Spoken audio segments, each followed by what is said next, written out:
নমস্কার, বাংলা টক আমার ইউটিউব চ্যানেলে আপনাদের স্বাগত। দুদিন বিরতির পর আমি আবার আপনাদের সামনে আমার ভিডিও নিয়ে উপস্থিত হয়েছি। ভিডিওর মূল বিষয়বস্তুতে যাওয়ার আগে আপনাদের কাছে আমার একান্ত অনুরোধ, আপনারা আমার এই ইউটিউব চ্যানেলটিকে সাবস্ক্রাইব করুন। আমার ভিডিওর কমেন্ট বক্সে আপনাদের গুরুত্বপূর্ণ মতামত আমায় লিখে জানান।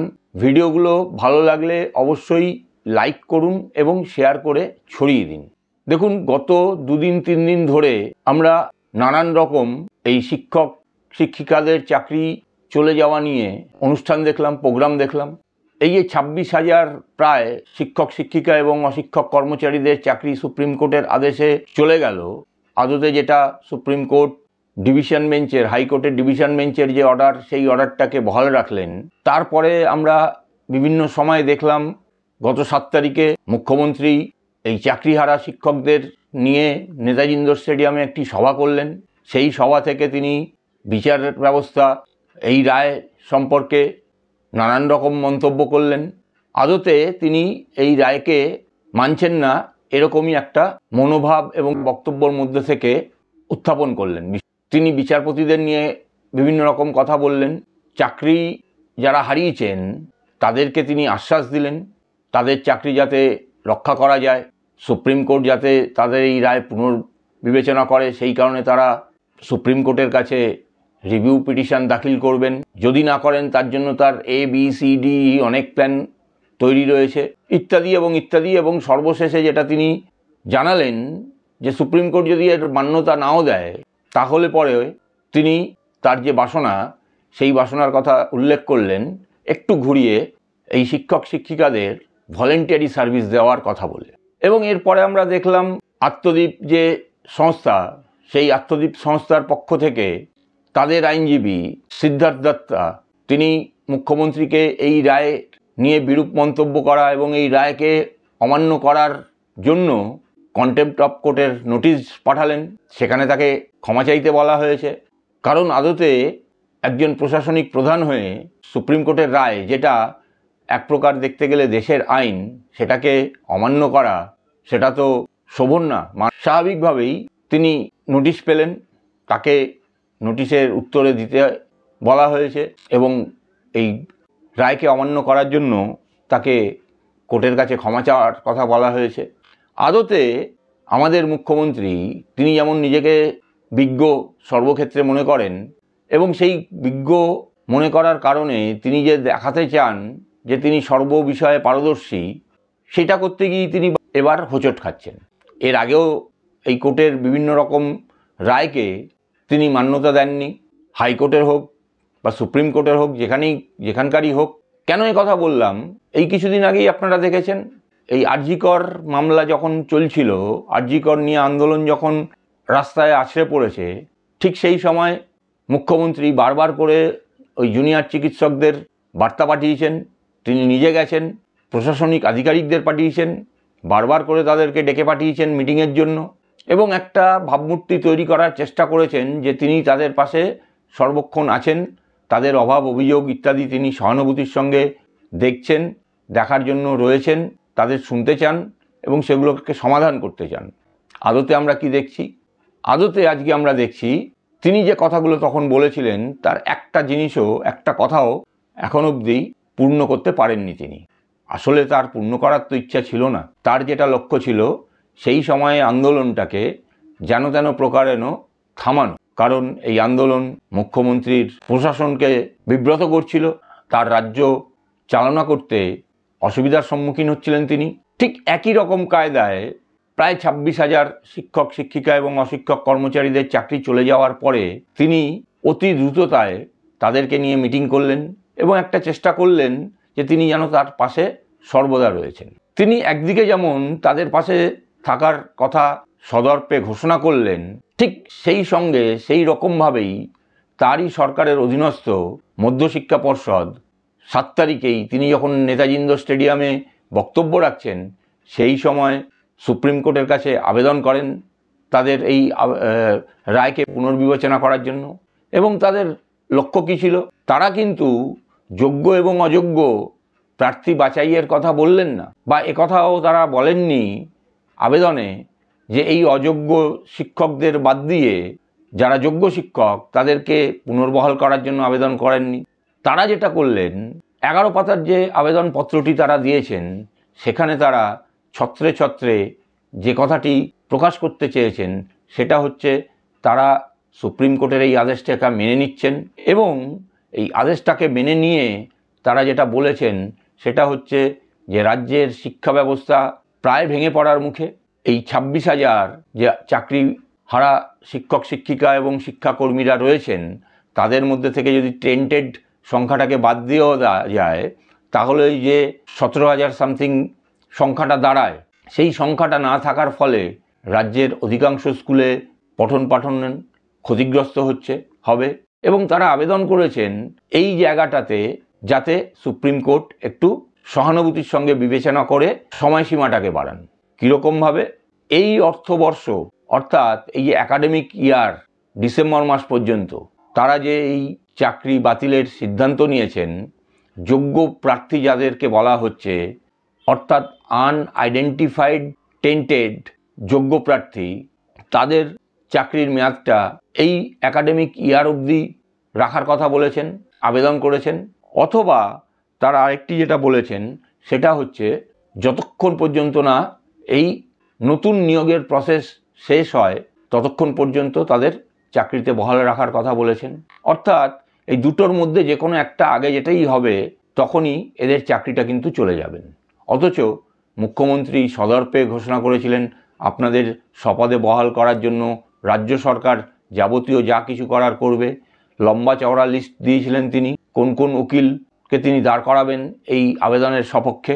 আদতে তার অধীনস্থ সংস্থা মধ্যশিক্ষা পর্ষদ কিন্তু সে রাস্তায় হাঁটলেন না, কারণ তারা জানেন একবার সুপ্রিম কোর্টে বা হাইকোর্টে এসএসসি এবং মধ্যশিক্ষা পর্ষদ যে কথা বলেছেন সেই কথা বলার পরে নতুন করে যোগ্য এবং অযোগ্যদের তালিকা যদি দিতে হয় তাহলে তারা আরও বিপদে পড়বেন। ঠিক একই রকমভাবে এই কথাগুলো বলতে গিয়ে তারা ওই আবেদনেরই 6 নম্বর পয়েন্টের 1 নম্বর পয়েন্টের এ পয়েন্টটাতে তারা যেটা বললেন যে আমাদের রাজ্যে হাই স্কুল রয়েছে 9,487টা, তার মধ্যে 6,952টা হচ্ছে হায়ার সেকেন্ডারি সেকশনের স্কুল, অর্থাৎ যেখানে 11-12 পড়ানো হয়, এবং এই সমস্ত স্কুলগুলোতে প্রায় 78,60,000 ছাত্রছাত্রীরা রয়েছেন, এবং আপার প্রাইমারিতে রয়েছে প্রায় 6,350টি স্কুল। এবং তারা হিসেব করে দেখালেন রাজ্যের প্রায় 88% ছাত্রছাত্রী তারা গভর্নমেন্টের স্কুলে পড়ে, এবং এই গভর্নমেন্টের স্কুলের পড়ার ফলে এখন যে মোট শিক্ষক সংখ্যা রয়েছে 1,51,568, সেই সংখ্যাটার থেকে এই যে 17,206 জন যদি বাদ হয়ে যায় শিক্ষক, তাহলে পরে প্রায় 11.35% শিক্ষক হ্রাস পাবে। তার ফলে শিক্ষক এবং ছাত্রের যে অনুপাত সেই অনুপাতে একটা পরিবর্তন আসবে। এই 1,51,568 জন যে শিক্ষক রয়েছেন, এই অবস্থায় আমাদের রাজ্যে ছাত্র এবং শিক্ষকের অনুপাত হচ্ছে 52:1, অর্থাৎ একজন শিক্ষক পিছু 52 জন স্টুডেন্ট। অথচ 2009 সালে যে শিক্ষানীতি প্রণয়ন করা হয় তাতে বলা হয়েছিল 30:1 হচ্ছে ছাত্র এবং শিক্ষকের রেশিও থাকা উচিত, কিন্তু আমাদের রাজ্যেতে এই রেশিও মানা হয় না, কারণ আমাদের এখানে তো নতুন শিক্ষকের নিয়োগই নেই, যাও নিয়োগ হয়েছে সেটাও দুর্নীতির মাধ্যমে হয়েছে। ফলে এই সংখ্যাটা যদি এখন বাদ দেওয়া হয় তাহলে আমাদের রাজ্যের ছাত্র এবং শিক্ষকের অনুপাত গিয়ে দাঁড়াবে 58:1। শুধু তাই নয়, এখানে আরেকটা খুব গুরুত্বপূর্ণ বিষয় এর সঙ্গে সঙ্গেই তারা উত্থাপন করেছেন, সেটা হচ্ছে কিছু স্কুলের তারা উল্লেখ করেছেন সেখানে ছাত্র এবং শিক্ষকের অবস্থাটা কীরকম হবে।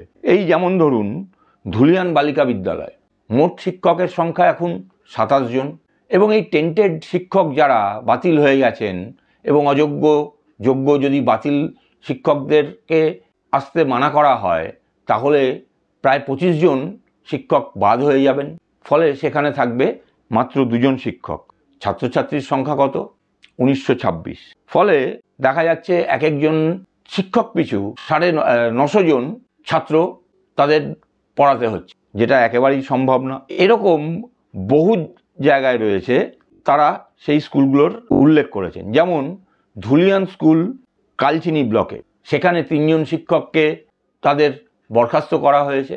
ফলে 6 জন শিক্ষক ছিলেন, 6 জনের মধ্যে থেকে 3 জন শিক্ষক যদি বরখাস্ত হয়ে যান, তারা যদি না ক্লাস আসে তাহলে ক্লাস করানো সম্ভব হচ্ছে না। ঠিক এরকমভাবেই ছোট মোল্লা খাকি মৈঘাল চন্দ্র বিদ্যাপীঠ হাই স্কুল, সেখানে মোট 9 জন টিচার ছিলেন এবং তাদের মধ্যে থেকে 8 জনকেই চাকরি হারাতে হয়েছে।